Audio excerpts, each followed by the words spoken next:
look like a doughboy. Okay, anyway. You do look like a doughboy. We're gonna get you on the program, dude. Yeah. You know what? I'm gonna do this right now for you because I love you, Shane. I'm gonna tell our audience so that we all hold you accountable. We're putting you through the program and we're documenting your transformation. Woo! Our audience and me, that is your accountability system. Look, just because I had my shoulder crap that I've been. Oh, come on, man. You've been using that one for a while now. It's true though. I know. My shoulder's still screwed. But we have the tools. Yeah, we have the technology. We can rebuild you. Yeah, we'll see. I can break them too. Those tools can be broken. Yeah. But so you heard it here first, people. Shane is about to do a transformation program once we're done writing what we have coming next for you in the near future. Well, and this is all true, and Taylor has been throwing this in my face. So, hey man, I'll do it with you if you want. Maybe I should show we should my. Both do it. 2 different body types. We can show people the difference in results. That's true. And that would maybe make you more competitive because you'd want to beat me in some quantitative measure. Yeah. Yeah. There is truth to that. I am one of the most competitive people I've ever met. But what I was going to say is maybe this will actually let my doughboy bench pressing that I was doing. Please elaborate on doughboy bench press. I've never heard of that exercise. It had to do with the fact that my shoulder's so screwed up that, as you know, I haven't been working out just to let it relax and get better, and it hasn't been. And so I benched recently, and you need to do mobility work, son. Yeah, at least. Mm-hmm. But yeah, maybe I'll post that in the forum. I've been holding off, so maybe I'll post it. You've seen it. Yeah. Well, people, so, anyway. This is our second video podcast that we're doing. We wanted to test this out because we're going to be doing interviews soon. If you just watched the episode previous to this, then you know we're going to be doing interviews soon, and so we're kind of utilizing this as a way to, one, give you different types of content, because some people like to consume content in different ways: video, audio, blogs, text, that kind of thing. PDF guides. So we're just trying to diversify the content that we put out to you. This will also air as a podcast episode. So for those podcast listeners, be sure to check that out too. But we apologize if the sound quality is less than ideal for what we have done in the past. We are going to work on that for you. But today, we were recently just talking about body types. Body typing and programming and nutrition specifically for body types. And Shane brought it up, and I think it's something that's really important that we address because everybody's body is different. Every body is different. And I think this is a part of the industry and training and nutrition that's really just kind of been breezed over and marginalized. And it still is, in my opinion, a valid area of science that people ought to know about. Gosh, man, you've. I don't want to say you've shortened the actual grasp of this, but so let's take. I want to start off with the negatives. So people talk a lot about how body types are either a myth or that they're something that can't slow progress, and you shouldn't use it as an excuse and all that kind of crap. And they go out there and they throw up these pictures online to represent a delusion that they're creating themselves. But let's be real. Let's not even be scientific. Just walk outside and use an anecdotal viewpoint in your own life. And I guarantee anybody on the world can do this. Anywhere they go, they can do it any place, because there's no place in the world with an identical body. There's no place. So again, I said it in a blog post back in February of 2015 that it's not an excuse. It's not, but you can call it whatever you want. I don't care if you want to call a heavy set person and a skinny person. They have different body types. Mm-hmm. And why is it important? Because different body types react differently, right? It isn't that they don't act individually, but specific looks react differently in different people, and it's fairly close across the board. It gives you an idea to start from. Right? You mean that when you say it's fairly close across the board, you mean that there's a pattern that certain body types follow in certain reactions that take place with nutrition and training? Exactly. Okay. And so let's take some body type stuff before we talk like nutritional stuff like you'd like to discuss. Let's talk about certain aspects that are without question scientifically proven. Okay, so if you have somebody who in the world of body typing, an endomorph, okay, their body is going to have thicker tendons. They're going to have stronger attachments to the bones. Their bones are going to be thicker. Okay, does that mean that they can't be as too? They'll be denser. Absolutely. Does that you mean that someone who's their body type's kind of endomorphic can't be somewhat thin? They absolutely can, but they're still an endomorph because their bodies have certain features to them that cause them to react in a very specific way. Well, Does that make sense? Yeah. I mean, what makes this up that people don't understand is it's like you can take someone who's naturally a very strict endomorph who wants to be like their friend who's an ectomorph, and though they can lose body fat, they can lose weight, they can get leaner, right? It's relative to their individual factors. The factors that make up, and there's a lot of these, but a lot more than just these ones, but the main factors that make up body types is going to be genetic coding, which is going to determine things like tendency for the balance or imbalance of hormone profiles, as well as your bone structure, and thus relative to that, your muscle attachments. That you can't change that. You can't change where those are, how long your bones are, how dense they are, those kind of things. And let's be honest, bone is a huge part of your metabolism. People don't realize that. Bone is active tissue that is constantly reacting, and muscle, with your metabolism. And so it's not like, you can change these, that you can actually change their the vast majority of their physical structure or makeup to be a completely different body type. They do alter in different ways, but I mean, it's relative. You can work with metabolism. You cannot change your body type. Okay, but does that restrict them? It doesn't. I mean, we talked about it in the episode. We talked about this before. But you can go through and you can look at specific body types that are like ectomorphic, very thin. Frank Zane was a very, very thin individual by nature. Okay? I knew you were going to bring him up too. I knew you were going to bring him up. And he is amazing, right? I mean, did he restrict him? He still was a Mr. Olympia, one of the Mr. Olympias in his time period. Yeah, that's not something that the average person is going to hit or even come close to in this life. It's just. They're not, but he was an ectomorph by nature. The very, very first Mr. Olympia was Larry Scott. Larry Scott is very ectomorphic. He's very thin. He's naturally not someone who built a lot of muscle. Now, I'm not going to say that there wasn't other factors that went into it. I'm not going to say they didn't use drugs. Okay, I'm a realist, and I'm not going to withdraw that. But the reality is, they still could take their bodies to a certain level, and that's when people start talking about this stuff, why it bothers me so stinking much. Well, they discredit it completely. They act like it doesn't exist, like it's not a factor. Right. And that's part of the reason why I have a problem with it is they are not taking what we always talk about, a tool that could be in their tool belt, and using it as a tool. They either use it as a crutch, they use it as a scapegoat, and so that they can't move forward.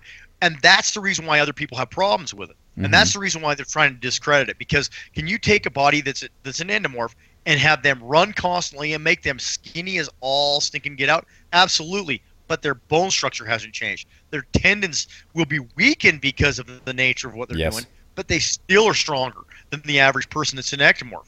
So the realism behind it is you have different bodies' reaction. The points that you're going to bring up shortly probably on this kind of stuff, I completely agree with, and there are other factors, right? Hormonally speaking, these are tendencies you see in these kinds of body types. And again, it's not an excuse, but it is definitely something you got to take into consideration on how you eat and how you train, because it changes the entire nature of what you should do. It definitely doesn't change the capacities you can reach high level goals, but it does change the techniques that you've got to use to get to those goals. Yes. Does that make sense? Absolutely, because There are specific techniques in both training and nutrition and supplementation that specific body types may tend to react better towards than others. Right. A perfect example of this, I'll use myself as an example because I know myself best, and I've done a lot of experimentation objectively on my own body. We've talked about how I am an ectomorph, with that I have now become more mesomorphic with what I've built, but I always gravitate towards and being an ectomorph, and I can say that because of a few things. Ectomorphs. Let's go through the qualities based off of a researcher who I trust, who I've met personally. He's a doctor of biochemistry, Dr. John Berardi. He has done some good research on nutrition specifically for body types. Ectomorphs tend to be a thyroid dominant hormone profile, which allows them to burn through glucose really easily. And so that's one reason why these thinner individuals who have those longer, skinnier bone structures can seemingly eat and eat and eat, and they just keep burning through food and they don't gain weight. I'm that kind of person. When I was younger, before I got into lifting, I ate whatever I wanted. I had a very unhealthy lifestyle. I overate constantly. I never thought about food. I never thought about health. I didn't exercise until I got into martial arts. And even then I was still unhealthy in many other ways. And I just ate copious amounts of food and I just didn't gain weight. I didn't have muscle mass and I didn't have a lot of body fat. And I was someone would say considered to be healthy, right? Even though I really wasn't. This is because of my predominant genetic coding as well as my hormone profile. Thus affecting my metabolic rate and a high sympathetic nervous system. So I had a higher carbohydrate tolerance, and then also my bone structure and muscle structure tends to be more elongated, thinner bones, maybe not as dense, that kind of thing. But so when I started training, it was very difficult for me to build muscle. I had to eat ridiculous amounts of food, and when I say this, what I mean is I had to eat 4,500 calories a day just to get the scale to move up. And it took me years to put on the muscle weight that I have now, and eating quite that amount.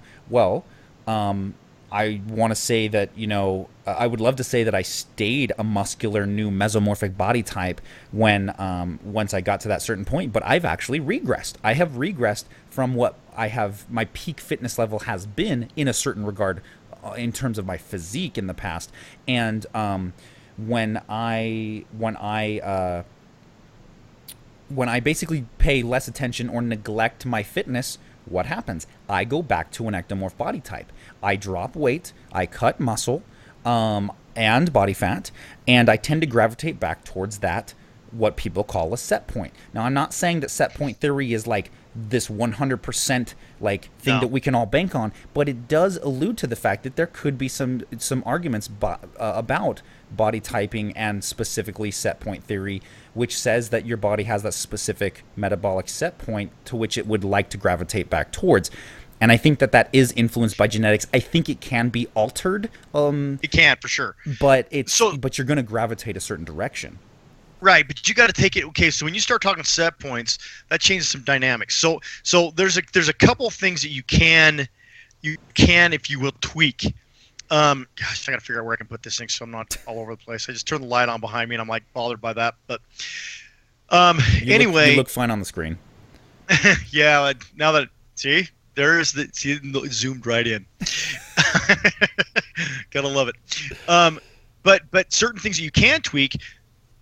Set point, do I believe it's real? Absolutely. Because what happens with a set point is you start to eat in a certain way, and the next thing you know, you change over time your natural set point. You do it through hormones, you do it through working out, you do it. All those things can affect your set point. All right. So those are things that go into this. Is that something you can influence? Absolutely. Okay. Can you again, like I said, can you change your metabolic reactions? 100% you can change your metabolic reactions. You can make it so your body is more effective on how it deals with food. All right. So if you make it more efficient, sadly, what happens? You gain more fat because your body doesn't need as much to run on. The average ectomorph, because of their hormone base, their body runs on a larger amount of intake because they need to run a higher amount of intake. Yeah, I mean, Their it's body demand. It's kind of like we're running at a higher RPM than other people, you know? Yes, absolutely, absolutely, and that's part of it, right?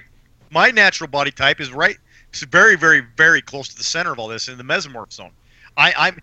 We've talked about the scale of this. You know, it's been almost a year ago, but we talked about the fact that in how I go along with it, I talk about ectomorphs, I talk about ectomesos, I talk about mesoectos, I talk about mesomorphs, I talk about mesoendos, and I talk about endomesos and endomorphs. I talk about that large of a scale because that big a range is really more realistic than just 3. Yeah. Okay. And the nature of what you're, like I said, where you're going with this, the hormone basis behind all of the different ones, they all have a different reaction. Right now, I'm physically leaning towards looking like an endomorph, but my body is more mesomorphic. Yeah, all and right? You can see that specifically with you because even though you've had this injury that has kept you from doing a lot of resistance training, you've held onto your muscle substantially better than I would in the same situation. Right. We could easily take a look at your body, carve away your body fat, and see that you've probably held all of the muscle mass that you've had. Maybe your performance has decreased with it, but you know, I think if we compared our two body types under the same circumstances of an injury, we'd have 2 very different outcomes. Absolutely, absolutely, and again, we've talked about the individual nature of all of this. So if you take someone who's mesomorphic, like I am, and they're younger, the reality is they're probably not going to have the same level of fat because their body's going to deal with it more effectively. Mm-hmm. But it's going to be higher than, say, yourself if you were even younger than you are now. And the breakdown would be completely different on how it goes. Mm-hmm. The odds are, as you get older, your body will either speed up or slow down. But that's based on metabolism, which is something you can deal with. Mm-hmm. It's not based on body types. So you mentioned earlier when we talked about set point that you can influence it. So there's some people that philosophize out there or theorize that set points cannot be changed, and others say that they can be changed, and others say that they stay the same but can be influenced. What do you believe? Well, without question, you can change them completely. So you think here's the thing. But so you think that I can change my body from completely wanting to be an ectomorph to completely preferring and wanting to be a mesomorph? No, because that's changing your body type. Exactly. I'm saying that, right. And what I'm saying about set points is this, okay? With set points, they vary through your life. So if you eat more and more foods, right, automatically your body's going to lean towards that line in the sand as their set point. So when they start to diet and they start to do modifications around that, it takes more time because they've affected how they deal with stuff. Their body is set at a point where it will naturally curve to that point, okay? That will change if you continue to change your diet, and it'll change when you start to do exercises. It'll do all these different things, but your set point will modify it in that timeline. It won't change your base body type, though. So what you're saying is that set point essentially is just homeostasis. To an extent, yes. Yeah, that makes perfect sense. And for those of you who don't know that term, homeostasis is the state of your body under the least amount or no stress possible, because your body doesn't want to be under stress. It wants to survive, so it adapts to its environmental changes in order to create that, and that is called homeostasis. So yes, that's why we're talking about set point essentially being very interrelated to that concept. Mm-hmm. Yeah, and so to make it so it's more clear, though, for my answer to you and for the people that are listening. So the reason why you can modify it, so you have your set point here, right? If you start controlling how you eat, your diet, you do all these different things, your body will gravitate to a different scale than it was sitting at before. So you've effectively changed your set point to this lower level. When you start to eat heavy, it'll stay at that. You'll naturally go back to that level because you've set your set point lower. If you raise your set point by eating incorrectly or whatever, and you go to a heavier stance, your set point will be higher by nature. So when you eat less, your body will still want to gravitate to that higher level. It's a question of how you control that. That's why set point is something you can actually deal with. Mm-hmm. Does that make sense? Yeah, I just wanted to clarify these terms because some people use them interchangeably, like body typing, set point, homeostasis, metabolism. They kind of get mushed together, so I really wanted to kind of separate them so people could know exactly what we're talking about when we refer to these terms. Right, and like I said, there's certain things you can affect, and there's certain things you can't affect. You can't affect your natural, shall we say, gifted bone structure. It's something that you're going to live with until you die. I mean, other than bone density, mineral density. Well, mineral density is a different beast altogether. You're not wrong on that, but it still doesn't change the nature of the way your bone structure is set up. Yeah. You're right on the fact that you can have it be become like osteoporosis and things like that will cause problems. You can have issues with it. Yeah, the metabolically active part of your bone tissue. Right, but again, the nature of the structure itself is set. Mm-hmm. Does that make sense? Yeah. And that's something you cannot really twist. Granted, you can go in and have surgeries and things like that, but that doesn't change the nature. Again, like we talked about, it doesn't change the nature of your tendons. It doesn't change the nature of your ligaments by nature. It doesn't change literally how your muscle belly is set. All those different things are things that you really can't influence. And so you can work around them, and you can do things with, like I said, your set point you can tweak. You can change your how your metabolism works, which is part of dealing with your set point. You can do you change your nutritional intake and do all these different things. You can do things to tweak your hormonal basis, but it does not change your base body type. Mm-hmm. Does that make sense? Yeah. So that's the reason why, like I said, that's why as we've been talking about this, I've thought this is something we should bring out again, because it's really something that's misinterpreted so much, and that's why it bothers me so heavily. Yeah. Is people misunderstand it completely. One thing I wanted to ask you specifically, because I've done an experiment and I was curious on your thoughts, because I don't think I've really talked to you about it. So a while back I did a ketogenic diet, since that's becoming popular, so I was experimenting with that to really see kind of the impacts on that. I did see positive benefits from that. I saw things like strength increase, certain kinds of cognitive effects, energy for the first 2 months. After that, I felt basically what feels like a bonk. I felt fatigue. I lost energy. You were likely hitting the keto flu, but keep going. Possibly, yeah. So, but it lasted for like a month. And so at that point, I was like, hey, I'm done experimenting with this. This is too strict for me. I don't really feel like I'm reaping benefits from it anymore. So I went back to more of what I do for maintenance, meal plan. Recently, I've actually decided that I wanted to get leaner for summer, so I've started doing more of a cutting type of protocol, diet-wise at least. But I'm doing it following body type macronutrient breakdowns.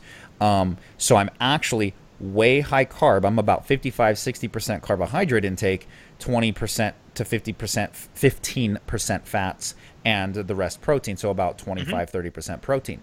I have seen, and there's obviously different factors, right? But I've seen more rapid fat loss. I've felt higher levels of energy. I've had better rest and recovery. But I'm not. What I'm not trying to do is I'm not trying to say that one is better than the other, people. What I'm trying to show you is that there's a difference between different body types and different individual needs. So I'm curious if what your thoughts are on that, me following a body type program and noticing a different experience versus what a ketogenic diet would, if we're talking body types, who it would most benefit would arguably be an ectomorph. I mean, I'm sorry, an endomorph, a larger individual. No, I would argue that. So, okay, let me tell you the reason why I argue that. Does it have benefits that people represent as being beneficial for an endomorph? Absolutely, because endomorph is a more naturally heavier set person, right? So they'll have more thyroid problems. Usually, they'll have more diabetic type problems. They'll have a tendency towards these. Okay, so in the greater scheme of the world, any body type can have any disease. Okay, don't get me wrong. Yeah. But they have a tendency towards these things because that's the nature of what happens with it. Okay, they'll be heavier by nature because that's the way their bodies are developed because of their hormone profiles. Insulin sensitivity is going to be something that they don't have as much when they're an endomorph. So when they have huge amounts of carbohydrates like you're talking about, their bodies don't deal with them well. Yeah. And that's the reason why they end up putting it on where they do. Okay, is that something that could be dealt with? That's, again, like I said, ketogenic diet would do something in an almost magnificent way in general, because of what it does on a hormonal basis. Yeah. You know, when people talk ketogenic diets and weight loss, the problem I have with it is they take it as a catch-all, and they say, well, you're going to have fat loss, you're going to have weight loss, you're going to go down these roads. they may or may not. They'll have a better hormonal profile, which will probably rectify a lot of the corresponding issues that go along with their body types. Mm-hmm. And so when you're talking about someone like yourself that's more ectomorphic, their bodies deal much more readily with carbohydrates. Yes. It doesn't have the same kind of effect in general with an ectomorph as it does with a mesomorph or an endomorph at all. Mm-hmm. And so it's because their hormone profile already deals with those things, and it is driven more to have those kinds of sugars. Yes. Okay. When you're talking about the stuff that you gain as a benefit, the brain, in my opinion, okay, and it's been backed a lot with science when they get older, but not as much necessarily when they're younger, because they say that the natural reaction of the brain is they want to have glycogen to run off. Glucose, yeah. Yep. So when you start to talk about ketones, though, the brain runs much more effectively on ketones by far, in my opinion, over all of life. Mm-hmm. And again, that's an opinion piece for me. But over all of life, I think it's much more effective. And to support what you're saying, a lot of research is going into glucose, the effects of glucose on conditions like Alzheimer's and dementia, yes, which is being referred to as the potential type 3 diabetes. Yep. And I one thing I want to clarify is that there is more that's gone into diabetes than into Alzheimer's. There actually was, I don't want to call it a study, but there was actually something that was put out there in an article within the last 2 weeks talking about how I want to say smog. That's not the word. Pollution is actually part of that as well. But again, there's a lot of factors. There's a lot of factors, and there's a lot of things that go to it. But one of the big things that they've noticed is how the brain functions on dealing with sugars and ketones in patients that have had dementia, things like that. Yeah. But yes, you're right on that. But one thing we hear a lot, and what is typically taught in mainstream academia in terms of my background, which is kinesiology, nutrition, exercise science, is you need glucose, you need glucose, you need glucose, and it's taught in a way that the information is correct, but it's interpreted and taught differently.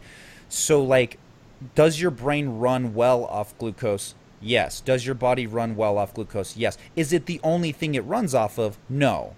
And people don't get that. Sometimes you'll hear professionals talking about how you need carbohydrates. Your body, we've adapted our bodies to run off them, and they run off of it, for the most part, fairly effectively. But it's not an ultimatum. It's not the only energy source. And I think mainstream nutrition professionals and trainers get caught up in that. And I think it comes back to this concept we talked about, which is metabolic flexibility. It's not that either nutrient is necessarily to be demonized, but that it's about creating the right balance for you, and understanding your body type will help you understand how to better your metabolic flexibility. For example, when I was doing the ketogenic diet, my body didn't like it towards that end period, to the point where I just felt better doing a higher carbohydrate meal plan, and I see results doing that, and I like that. That doesn't denounce the fact that healthy fats, I saw benefits from them, and that they positively impacted my cognition, and they increased my metabolic flexibility, because now I tolerate fats better. And I don't require as many carbohydrates because I've created that flexibility. So I just want to clarify that for people, that it's not you just want to create a flexible metabolism and understand these different energy substrates on a deeper level, and understand that you can use both of them and adapt your meal plan or program to your individual needs once you understand these concepts, especially body typing. Mm-hmm. I have nothing to add. I just love watching the camera zoom in and out on your face. It's driving me absolutely. It's irritating me to no end. You're like not even moving that much, and it's just like. I'm not moving it. I'm not even moving it off for a while there. Barely. I'd look at it. So look at it because it's zooming in on me. It just needs more attention. That's all. Yeah. Camera needs more attention. And I get it. You're a very dynamic person. and plainly the camera wants to be involved. So let's. I'm just going to run through some of the basics on body types for nutrition, and then you want to talk training protocols. Yeah, we can talk about different representations that I would recommend. Yeah, for sure. Based off of them, for sure. So, like mentioned, we've got ectomorphs, which are naturally thinner individuals, longer bone structure, more. I don't like the word, but basically lengthened or elongated muscle fibers. But that's because their bones are longer, so their attachment points are further apart. So they get that pseudo leaner look. They typically tolerate higher carbohydrates better, high caloric intake. They have high thyroid dominance, faster metabolisms, high nervous system activity, and that's typically what keeps them leaner. They have more narrow bone structures. Mesomorphs are naturally athletic. These are typically people that hold on to muscle really well. They can have a lot of extra body fat, but they don't necessarily do. They may stay leaner and keep their muscle pretty well. They don't tolerate carbs as well, but they still can have a higher carbohydrate intake or more of a medium carbohydrate intake.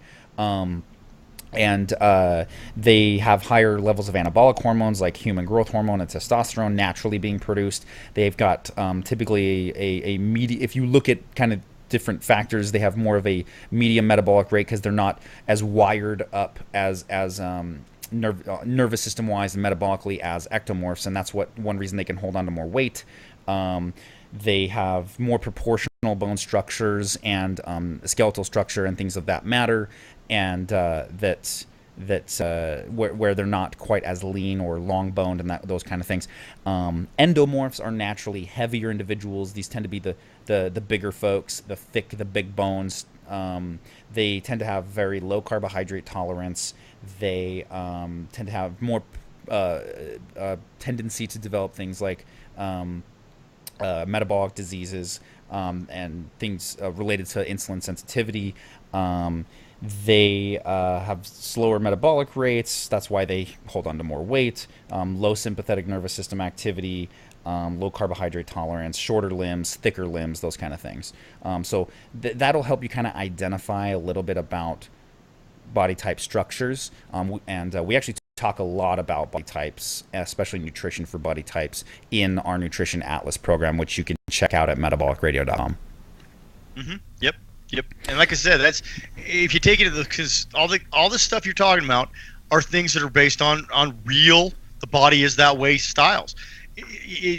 When you start talking about certain things like shorter or longer or all those kind of things, they are true differences in body types. Like I said, that's the reason why this has always bothered me is when somebody brings up the idea that this is not a realistic perspective. It absolutely is something that doesn't even need to be proven because it's obvious. Yeah. You know, you can't take away from the fact that people are shorter. You know, someone that's a short person, they're just not tall, and you're not going to exercise yourself to tall, right? You just can't. I'd love to watch somebody exercise themselves to a tall person. Spinal decompression, hang upside down. Until but they're you're like not. You're 3 feet longer. But that's really just a manipulation of compression. Absolutely. It doesn't change the length of your vertebrae. You know, exactly right. And that's kind of that's what I'm saying. If somebody's short, they're short. If somebody's tall, they're tall. Now, granted, can you make them shorter? Yeah, cut their legs off. But again, you know, does it change their body type? It really doesn't. They're still tall. You take away the legs, they're going to be shorter in that position. But in reality, their body's still a tall body. You know what I'm saying?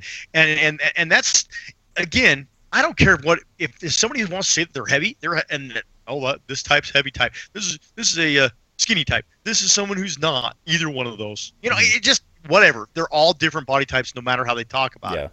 And it's not. And like you said, there's a lot of different sub classifications for body types because look, there's not just 3 or whatever hormones active in your body. There's a laundry list of a profile of hormones in your body, and you change one of those, and it's going to affect a lot of the others in that profile. That's going to have effects on your body type, especially your genetic coding, which is a massive influential factor on how you develop as a human and as an embryo. So just because we talk about ectomorphs, mesomorphs, endomorphs, that doesn't mean that that's the only body type, because you'll look at yourself in the mirror and you're like, well, I'm really kind of confused. I'm not sure what I am.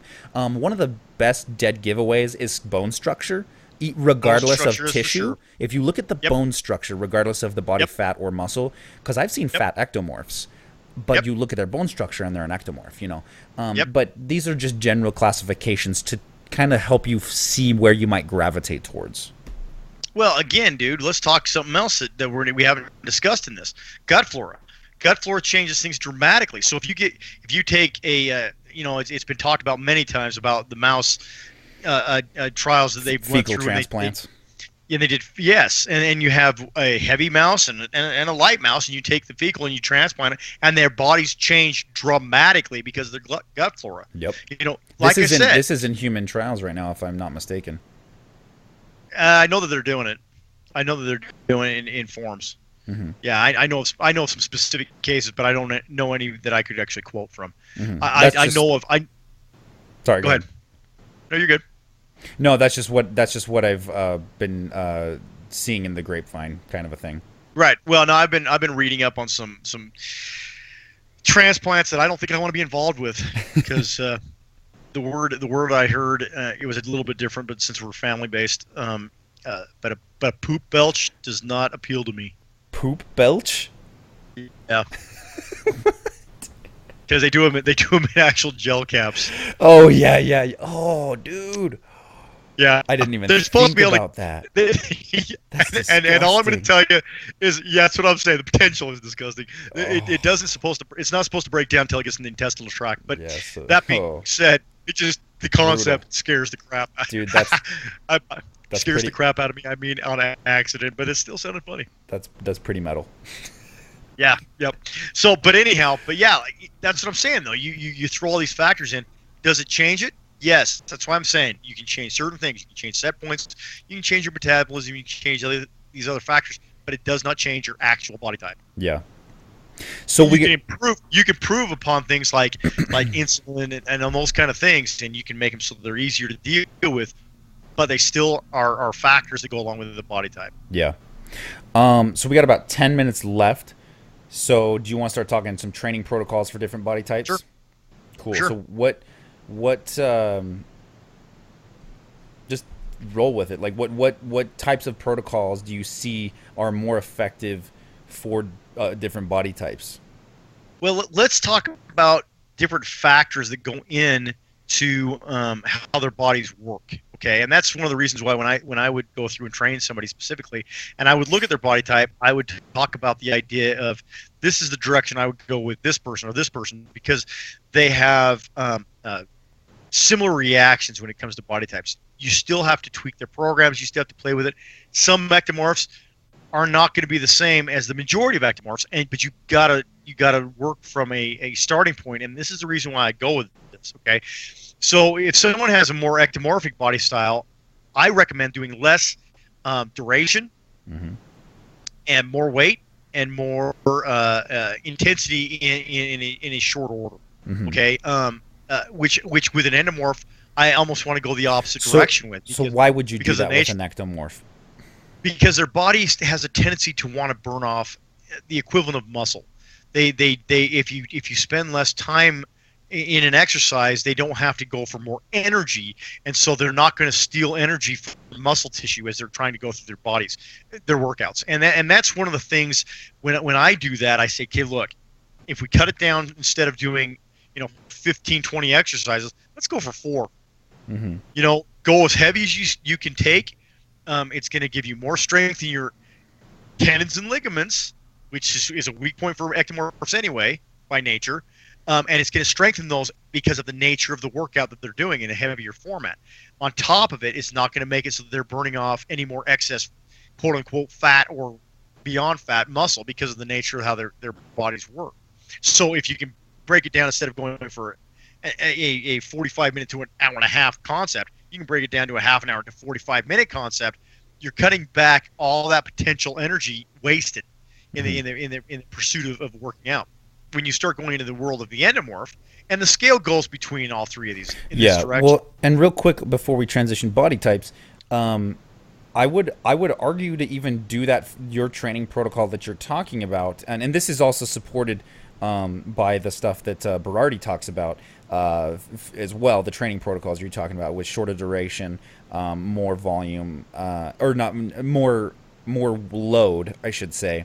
Or load. And those kind of things, but also because they're a high active nervous system body, and you can reach fatigue. People don't realize that your nervous system is a huge player in everything that you do. It controls all your motor function and everything. So you can definitely, as already, the ectomorphs tend to get things like anxiety, and I tend to have that myself. So we're tightly wound. You could say there's a trend and a pattern amongst ectomorphs that we're typically more tightly wound individuals because we have more ramped up nervous systems. So it's easier for things like high stimulants, caffeine, and high intensity to overwhelm us. So that's where these shorter durations, not drawing out these excessively long workouts, can actually aid in an ectomorph's program. Right. Because you're preventing central nervous system fatigue. You're slowing, you're lessening. I wouldn't call them you're stopping, but you're lessening it quite substantially, right? So I don't know. Do you want to change gears? Not taking it to excess. Right. Do you want to change gears and go on, or do you? So no, I'm cool. So I'm just wanted to throw that in there too. Right. So mesos or endos? I'm going to jump right past mesomorphs because they can almost do anything they want. Okay. They can't, but their scale is much larger. But an endomorph has more. Yeah. No, you're good. An endomorph has more potential for if they want to spend more time in the gym, if they want to, do even jogging and running, which is something that an ectomorph I would recommend they never do unless they want to stay extremely skinny, because of the nature of what their body does, right? Because again, it's a hormonally based thing. You get those in balance, you're going to have them gain more muscle and get more capacity to be more mesomorphic than you are if you leave their hormones alone, because they'll lean towards that concept all the time, like you were saying. Yeah. With my injury, I sit in a specific spot. Okay, I've raised my set point because of poor choices as I've grown older. But if I put my set point back where I was in high school and in junior high school, well, not junior high school because that was not light, but I naturally gravitated to about 170 pounds. Now I gravitate to around 200, 198. For a while there, I gravitated to 210 to 215. Okay, why is that? Because my set point changed in this. Did I do this with exercise? Yes, that's part of the things I did, and with food. Okay, endomorphs, they can go off and they can walk like crazy. I would have them do longer workout routines. I would have them do more reps. I would have them do more potential of cardio. If somebody loves to work out and they're an endomorph, they're still going to be naturally bigger, but they're going to have more capacity to be in the gym for longer periods of time, and it won't do the same kinds of damages that it will do to an ectomorph. Yeah, an ectomorph would be a lot more likely to reach fatigue and high stress, high cortisol levels, and those kind of things. Yep. And you brought up a key factor, right? Cortisol, I mean, will raise in the body like crazy with people who is an ectomorph, because that's one of the things that shuts down what? Muscle production. Right?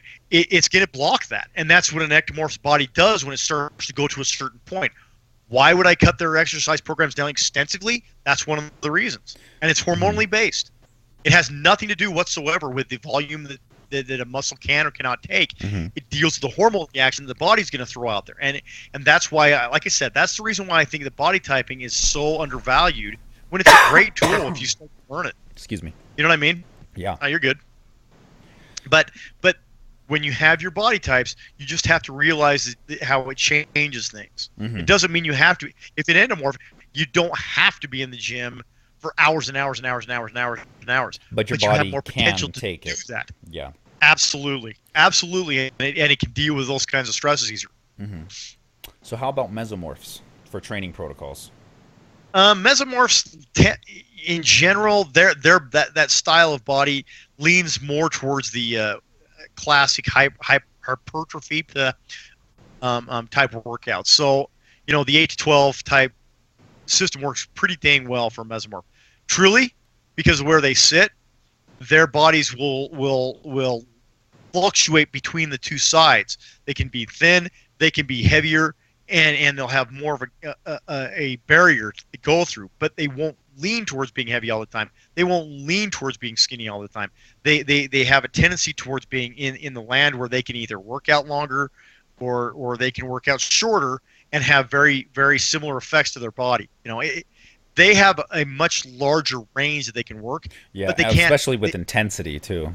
Absolutely, and that's the reason why I say with a mesomorph, they can kind of do a lot of what they want to. But again, is a mesomorph the perfect body type? There is no such thing. Yeah, I mean, like, if you're going based off bodybuilding standards, then I mean, sure, but we're talking, when we're talking aesthetics, it's all relative. Beauty is in the eye of the beholder. You know what I mean? Like, I have seen some sexy ectomorphs, mesomorphs, and endomorphs. You know what I mean? Absolutely, absolutely, yeah, absolutely. But when you start talking body types for since you brought it up, let's talk big name bodybuilders. Okay, Ronnie Coleman is a cross between a mesomorph and an endomorph. He's more endomorphic by far than he is mesomorphic. Okay, Jake Cutler is someone who has a body type that's very much an endomorph body type. Yeah. But both of those guys were top name bodybuilders. They both competed at the Olympia level, and they both have multiple titles. Okay, when you start talking about the current leader in the world of bodybuilding, Phil Heath. Phil Heath is a mesomorph through and through. His natural body type is that way, period. But again, what are you looking at? If you're looking at someone who has sheer, absolute monstrous strength, guess what? It isn't Phil Heath. It's Ronnie Coleman. So who really? It's in the eye of the beholder. It's in what their goals are. Yeah. And it's perspection, right? It's not. It's all based on somebody's viewpoints on what's better and what's not. An endomorph body type isn't a bad body type, and an ectomorph is not a bad body type in bodybuilding, like we talked about before, and like I brought up, and you were saying, yeah, I was thinking you're going to bring him up. Frank Zane, in my opinion, is one of the most perfectly built people that have ever stepped on the Olympia stage, and he's an ectomorph, right? Would he have been able to compete against Phil Heath with the right judging? He would have beat him. So it's all about perspective, and yeah, because that's what it comes down to. With that is the judges, which is just perspective and opinion. Absolutely, absolutely, and that's why, like I said, that's the reason why I don't want anybody to ever think that because I am a very large advocate to the idea that their body types are worthwhile to look at. Again, it's a tool. My problem, and the reason why I agree with people's negative perspectives on body typing, is people use them as a reason why they shouldn't work out, or they think, I'm an ectomorph, there's no way if I work out I'm going to gain muscle. It's not true. I'm an endomorph. I'm always going to be heavy. I'm always going to be, have a large amount of fat on my body. It's not true. You can control all that factors. I have problems with insulin. You can control that to an extent, unless it shuts down. I would say you can influence it. You can go almost beyond influence, depending on how far. When you start talking type 1 diabetes, where your body does not produce insulin, I get where that is something that you cannot change. Type 2, they've shown that with multiple studies multiple people that you can get out of it. Yeah. So reality is, you can control it beyond what people think you can. And that's why I say there's factors that you can control and there's factors that you can't control. The factors that you can't control, don't worry about them. Take advantage of the benefits to them. Yeah. Like I said, an endomorph is going to be absolutely naturally gifted with strength. Doesn't mean an ectomorph can't be off the charts with strength. But an endomorph is going to lean towards that. It's physics. So take advantage. Yeah. Absolutely. So take advantage of it and use it to your benefit. Yeah. Take your good sides and push them stronger, and take your negative sides and fight against them in the right ways. And I'm going to tell you that you won't have those issues. So just don't use it as a negative. Look at all the positives related to your body type and use them in a beneficial way and use techniques to overcome the negatives. Because like I said, every body type has negatives. There's mesomorphs may in some ways be the one that people say, wow, that's the perfect body type. They have their negatives too. There's no such thing as a perfect body type. They all have their positives. They all have their negatives. And just go with what you can to overcome. Yeah.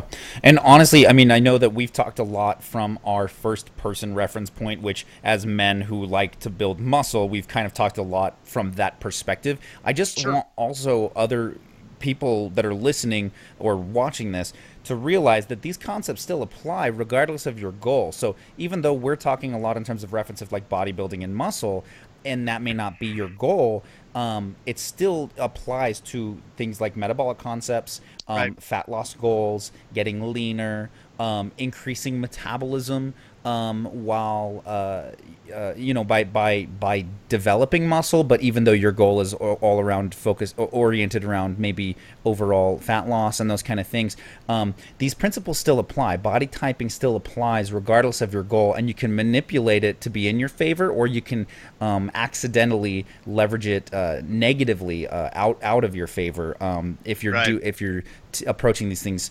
incorrectly. So Right.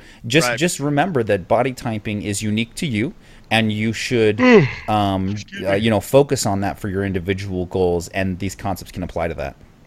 Yep. So Yep. That's the reason why I thought we should go back and kind of hit on this, because I think that people kind of lose perspective on it, and I really want it to be something that they realize it's a pretty big tool in the tool belt. Yeah, So absolutely. Use it to tweak and make it better. That's all. Cool. Well, there you have it, people. There's information about body typing for training protocols and nutrition. And just again, if you want to learn more about body type specific nutrition, nutrition breakdowns in terms of macronutrients, caloric intake, calculating your own nutritional needs, we have one of the most up-to-date calculators and formula systems for you to do that yourself with our Nutrition Atlas, as well as how to learn about how to adopt a metabolically flexible diet, increase things like insulin sensitivity, increase metabolism, and adopt a sustainable long-term nutritional protocol for fat loss and muscle development in the Nutrition Atlas, which you can get at metabolicradio.com.